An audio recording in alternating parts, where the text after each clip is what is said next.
Alright, so welcome back everyone. Today we're going to be doing number 7 on homework 1 of photoelectric effect. So let's start off with just reading the directions first of all. Light with a wavelength of 95 nanometers shines on a selenium surface which has a work function of 5.9 electron volts. The ejected electrons have some kinetic energy. Determine the max speed of Vmax and which electrons are ejected. So we know that first to give us is the wavelength, and we know that they give us the work function, which is the same as W. So, and we know that we're looking for kinetic energy. So kinetic energy, we should know this is the formula for kinetic energy, which I wrote out ahead of time. We also need to know that E is equal to HF, Planck's constant, right? And then we can rewrite this in a way that utilizes the wavelength which we are given.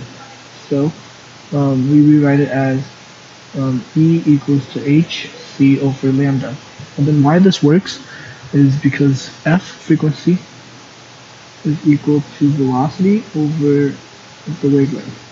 But since we're dealing with light, we know that the speed of light is a constant of 10 to 3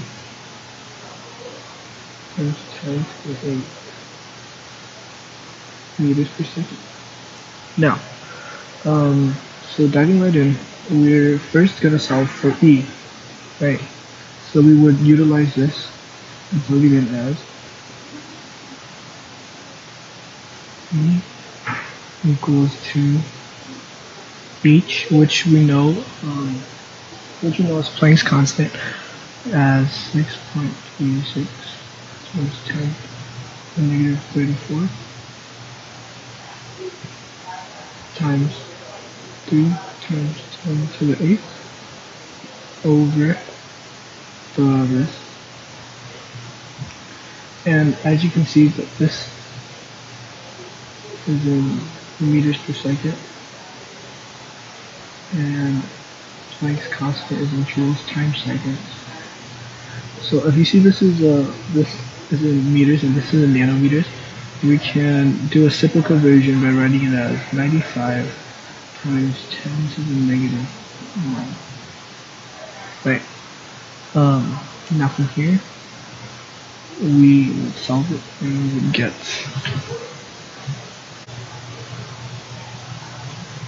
we would end up with 2.09 times 10 to the negative 18. Alright, now why is it significant? Right, this tells us the measurement of E in joules, pretty much. So what's next? Next we would utilize this in order into this formula. Ke equals E minus W in order to find Ke, or so first we write this, we rewrite this as 2.09 times 10 to the negative 18 joules minus W, which is, we know is the equation for work, which they give us is 5.9.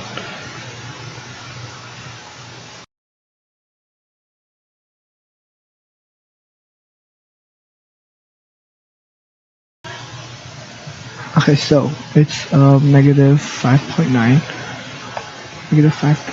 electron volts. Right, but since this is in electron volts, we know we have to do a little conversion first. So take this and multiply by, as it's given right here, multiply it by 1.6 times 10 to the negative 19. Right, which would give us an answer of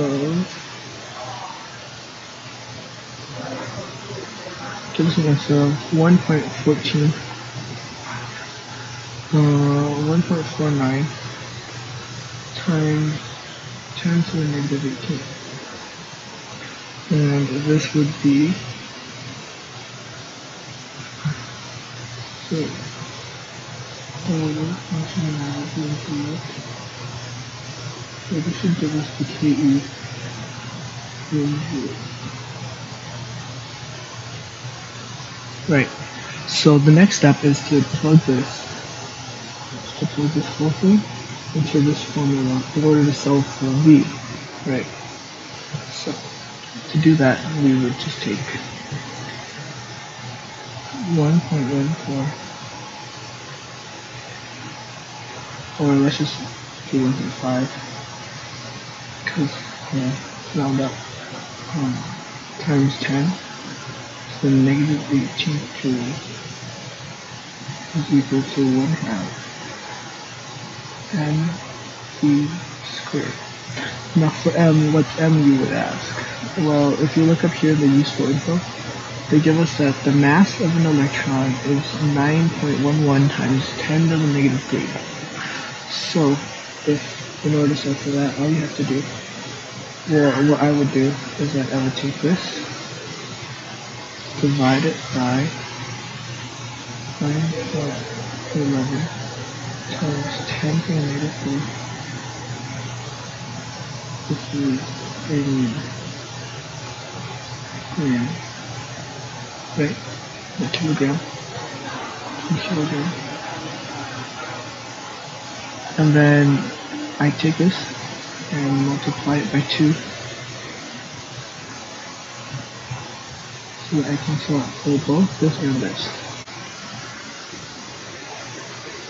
You get 2.52 times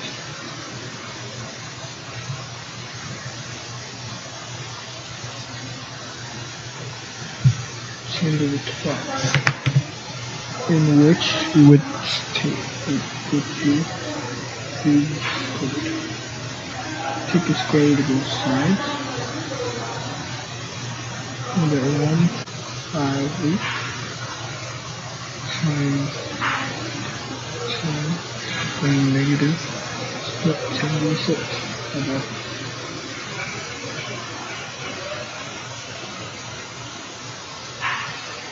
Meters per second, because now we solve for the velocity.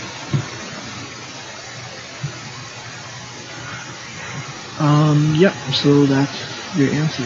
That would be the V. Okay, so now we're back. This is number 8, right? So, first, reading it through, number 8 says sunlight, which visible wavelength from 380 nanometers to 750 nanometers is incident on a sodium surface. The work function for sodium is work equals 22.28 electron volts. They want us to find the maximum kinetic energy in joules, as well as the range of the wavelength that will cause the photoelectrons to be emitted. Now they tell us that the short wavelength equals high frequency. So, what we can take from this is that this right here, 380 nanometers is what we're going to be working with, because then the short wavelength means that it's the highest amount of kinetic energy. So, the things we would do first is just like number 7, we would need to know this function. E equals KE plus W, right? And what they give us? They give us W, and they give us the nanometers, which you can plug in to find E. So, to do that first, we will use HC over wavelength to find E.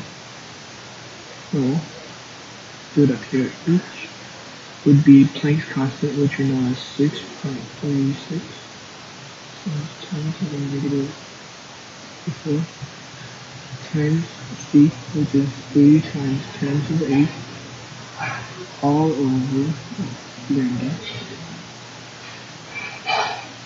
Right, over lambda, which is given to us as 380 nanometers, but as we know, this is in joules per second, and this is in meters per second. So we need to change nanometers to meters. And how do we do that?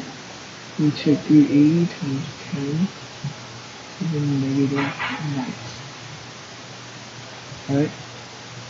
So then after the calculator work, we should get 5.02 times 10 to the negative 19 as our E. Since this is that, it should be in joules, right? Because it's the unit of energy, and this is now in meters. And now that we have this, we can now plug this into this formula, right? KE equal to E minus W. So KE equals to 5.02 times 10 to the negative 19 minus W. Now the W they give us is in electron volts, but our current E that we're using is in joules. So now we have a choice. You can change either from the joules to electron volts or change the electron volts to joules.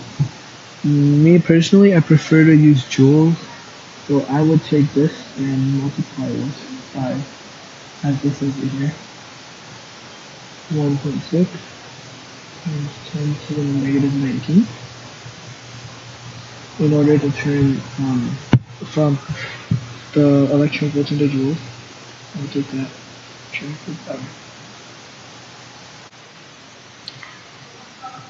Alright, so after doing the calculator work, you should get this equal to 1.5 8 times 10 to the negative 19 joules.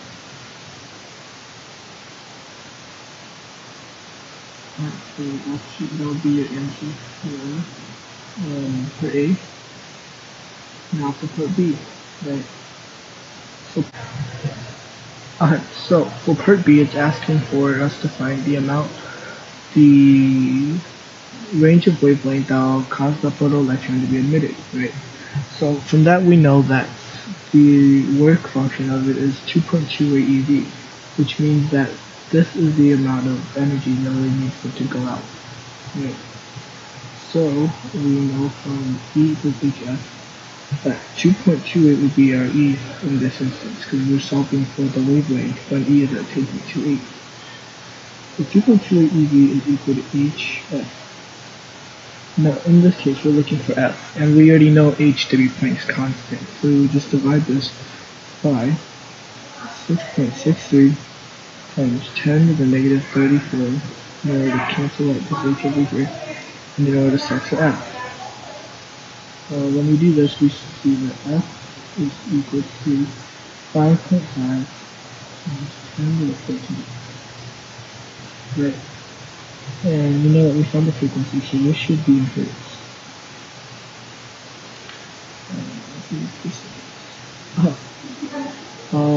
Another thing to note that before doing this division, it's important to keep in mind that this is EV and this is joules, so you should multiply this by, as stated right here, 1.6 times 10 to the 19th, negative 19th. Sorry, I should have said that first. Now, the next step would be to solve for the wavelength, right? And we know this is a frequency now, and if you know this, you know that we can solve for the wavelength by taking the velocity. In this case, it's sunlight, so we know it's the speed of light. So we'll take 3 times 10 to the 8 over 5.5 times 10 times 10 to the 14th. Wait.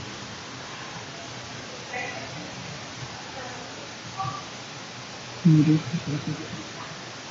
And then once you do that division, what you should end up with is,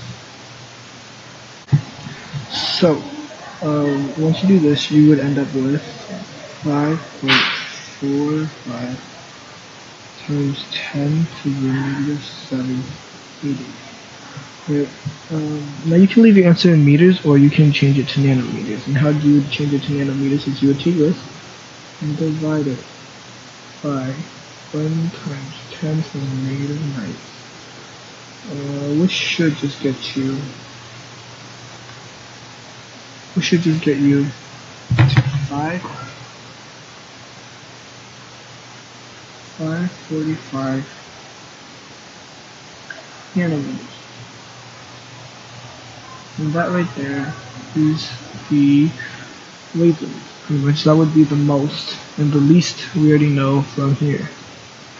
Right. So to rewrite it out, it would be from 380 nanometers to 545 nanometers. And there you go.